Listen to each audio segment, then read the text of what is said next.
성도 여러분, 안녕하십니까? 여러분의 가정과 삶에 하나님의 크신 은혜와 축복이 함께 하시길 바랍니다.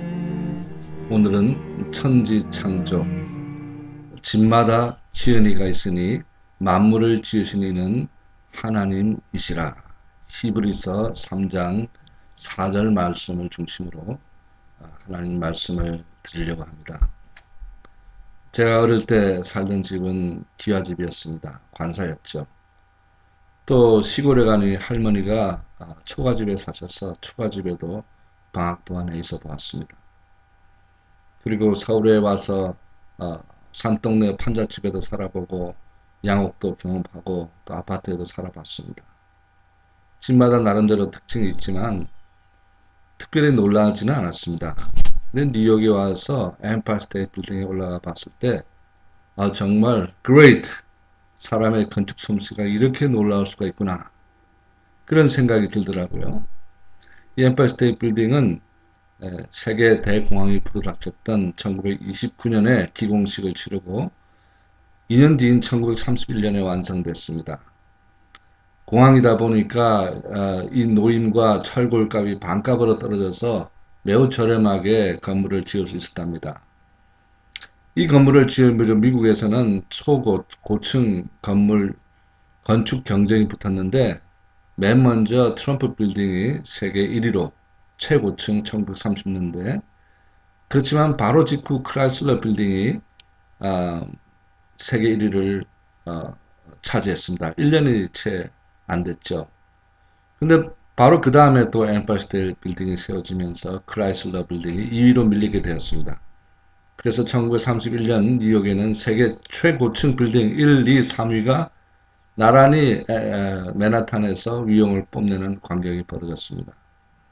엠파이어 스테이트 빌딩은 약 3,500명의 노동자가 동원되었고 건물을 짓는데 그 리벳이라 그러나요? 그 나사 그 리벳이 한 10만 개 정도 사용되었답니다. 사람이 개미처럼 다닥다닥 올라가서 만든 것이죠. 자동차나 비행기 엔진을 만드는 것도 대단한 것이지만 이런 빌딩 하나를 완공하는 것은 훨씬 정교하고 복잡한 설계 과정과 공정을 거쳐야 합니다. 저는 손님들이 오시면 엠파이어 스테이트 빌딩 전망대에 종종 모시고 갑니다. 올라서 볼 때마다 사람의 위대함을 새삼 느끼게 됩니다. 저도 계집은 만들 수 있지만 이런 빌딩은 비교할 수 없는 집입니다. 이 모든 것이 사람이 이렇게 설계도를 만들고 그 블루프린트에 따라서 지어진다는 것이 놀라울 따름입니다. 여러분, 이 설계도가 있으니까 설계자가 있습니다. 설계도가 얼마나 정교하느냐에 따라서 설계자의 그 능력과 솜씨가 드러나죠. 엠파이어 스테이트 빌딩 전망대에 올라가서 그 전망대에 서보면 정말 사람의 능력과 지혜가 정말 위대하구나 이렇게 느껴진과 마찬가지로 이 세상 만물을 보면 이 만물을 지으신 이의 위대함을 엿볼 수가 있습니다. 성경은 이렇게 말씀합니다. 창세로부터 그의 보이지 아니하는 것들, 곧 그의 영원하신 능력과 신성이 그 만드신 만물에 분명히 보여 알게 되나니 그러므로 저희가 핑계치 못할지니라. 이 만물을 보면 하나님의 영원하신 능력과 신성을 알 수가 있어요.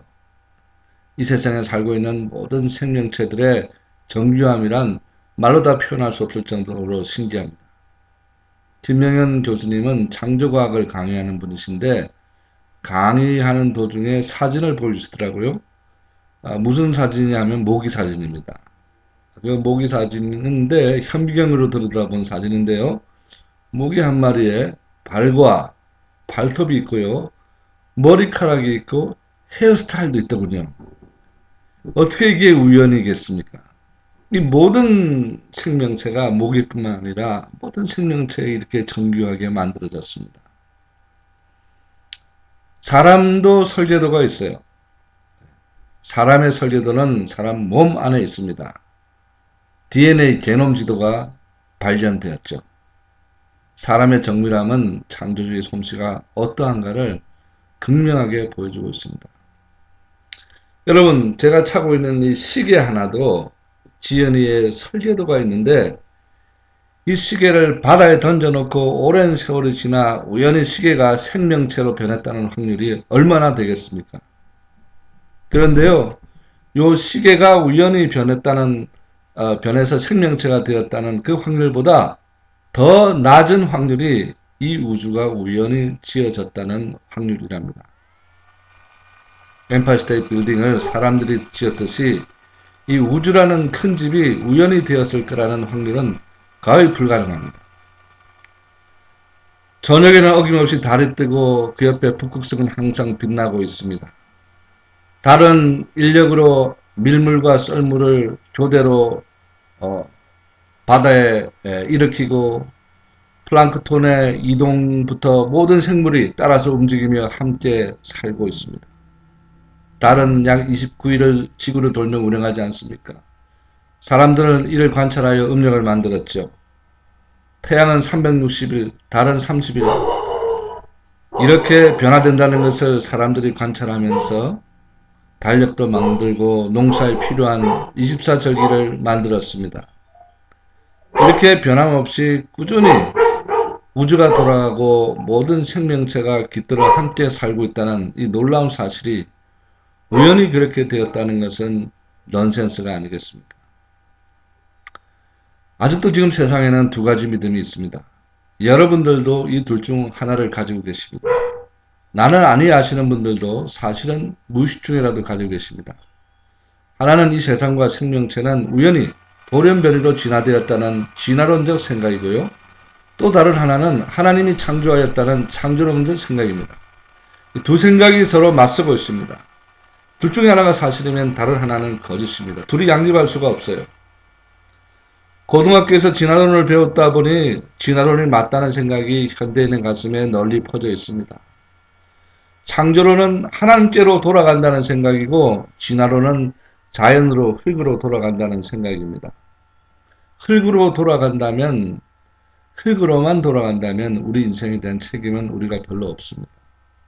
하나님께로 돌아간다면 이 세상의 삶이 영혼을 결정짓는 중요한 책임의 순간들입니다. 선생님은 구원 받았습니까? 오늘 밤에 돌아가신다면 하나님이 계시는 천국에 가시겠습니까? 아니면 나는 흙이 되어 끝난다고 생각하십니까? 물이 변하여 얼음도 되고 수증기도 되듯이 인생은 환경의 변화에 따라서 거기에 알맞는 몸을 입게 될 뿐이지 본질이 달라지지 않습니다. 하나님의 생명을 가진 자는 천국에 거하게 될 것이요.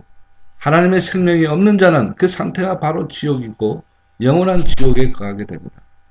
이 사실을 명심하고 인생을 살아가셔야 합니다. 우리 모두는 하나님의 생명이 끊어져 있었는데 예수 그리스도께서 우리 죄와 허물을 십자가로 대신 담당하시고 하나님의 영원한 생명을 다시 이어주셨습니다. 아들이 있는 자에게는 생명이 있고 하나님의 아들이 없는 자에게는 생명이 없느니라. 요한일서 5장 12절 말씀. 그래서 우리가 예수를 믿습니다.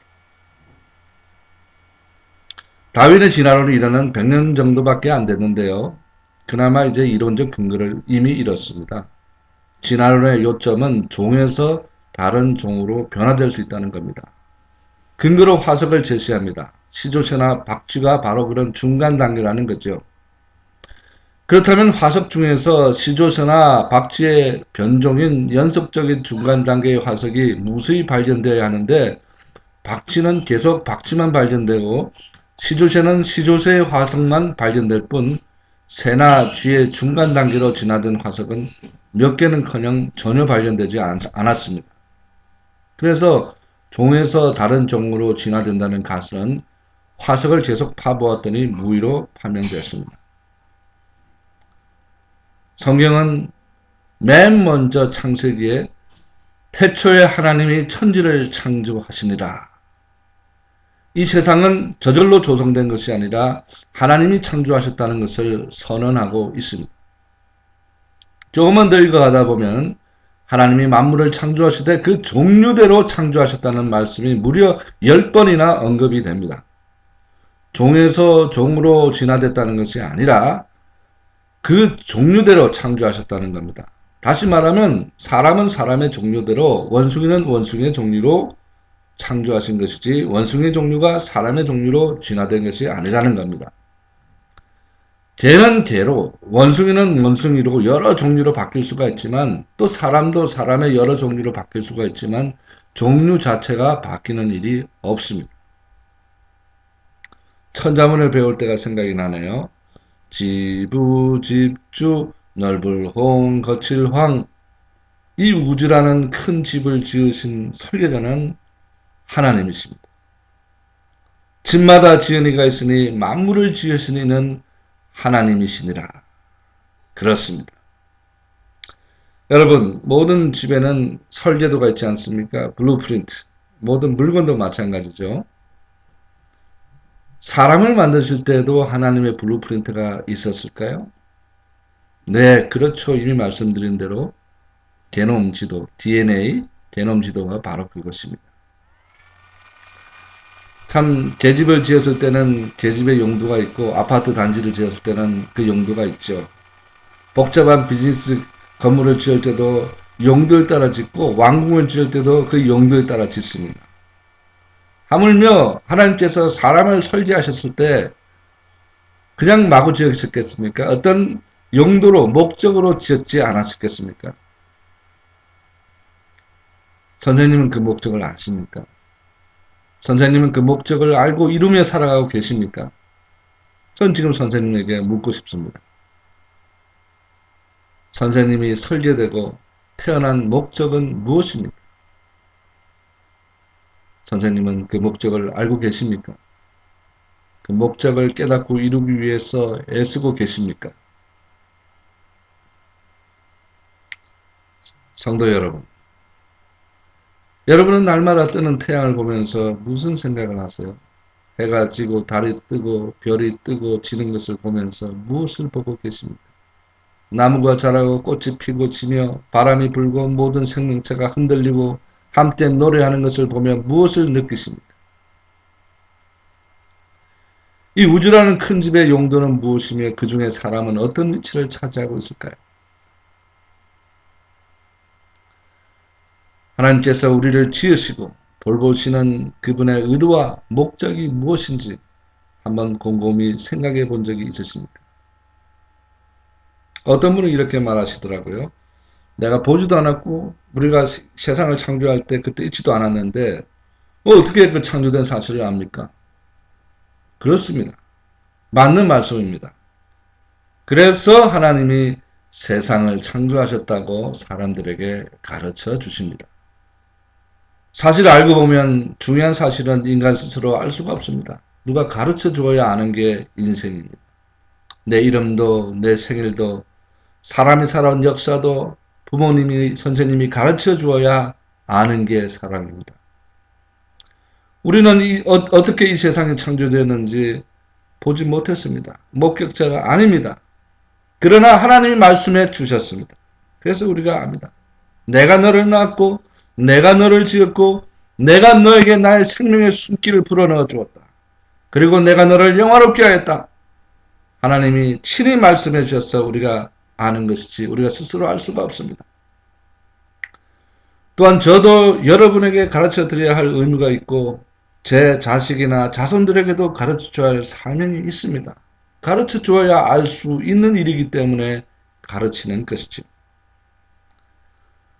성경에서 맨 처음 하나님께서 이렇게 세상을 창조하셨다는 것을 사람에게 말씀하신 그 의도가 무엇인지 잘 곰곰이 생각해 보셔야 합니다. 하나님은 창조자이십니다. 우리를 낳으신 분이고 지으신 분입니다. 생명을 주신 어머니처럼 우리에게 영원한 생명의 호흡을 불어넣어 주신 참 아버지시고 어머니십니다. 하나님은 두려운 분이 아니십니다. 그분은 우리를 사랑하시고 보호하시고 돌봐주시고 아껴주시는 분이십니다. 여러분의 이름을 기억하는 사람이 몇 분이나 됩니까? 여러분이 이 세상에 태어난 날을 아시는 분이 몇 분이나 됩니까? 여러분이 어린 시절에 무엇을 했고 무엇에 고민했는지 알아주는 분이 얼마나 있습니까? 너희의 눈을 높이 들어 누가 이 모든 것을 창조하였나 보라. 주께서는 수요대로 만상을 이끌어내시고 그들의 모든 이름을 부르시나니 그의 권세가 크고 그의 능력이 강함으로 하나도 빠짐이 없느니라. 이사야 40장 20절 말씀. 여인이 어찌 그 젖먹는 자식을 잊겠으며 자기 태에서 난 아들을 긍휼히 여기지 않겠느냐. 그들은 혹시 잊을지라도 나는 너를 잊지 아니할 것이라. 여호와의 말입니다. 이 사실을 기억하면서 인생을 살아가십시다. 우리를 지으시고 낳으신 목적이 무엇인지 그 뜻을 헤아리며 살아가는 우리 인생의 발걸음이 되어지기를 바랍니다. 천지 창조 하나님이 하셨습니다. 기도하겠습니다. 하나님, 우리는 버려진 존재가 아니고 우리는 하나님이 만드시고 사랑하시며 돌봐주시며 심히 기뻐하시는 존재라는 사실을 기억하고 인생길을 걸어가는 우리들이 되게 하옵시고 인생에 여러가지 어려움이 오더라도 낙심하거나 포기하거나 좌절하거나 인생을 버리는 일이 없고 인내하며 인생을 슬기롭게 살아가는 저희들이 되게 하옵소서. 우리를 창조하시고 아껴주시고 우리에게 영원한 생명의 숨길을 회복시켜 주신 나사렛 예수 그리스도의 이름으로 기도드리옵나이다. 아멘.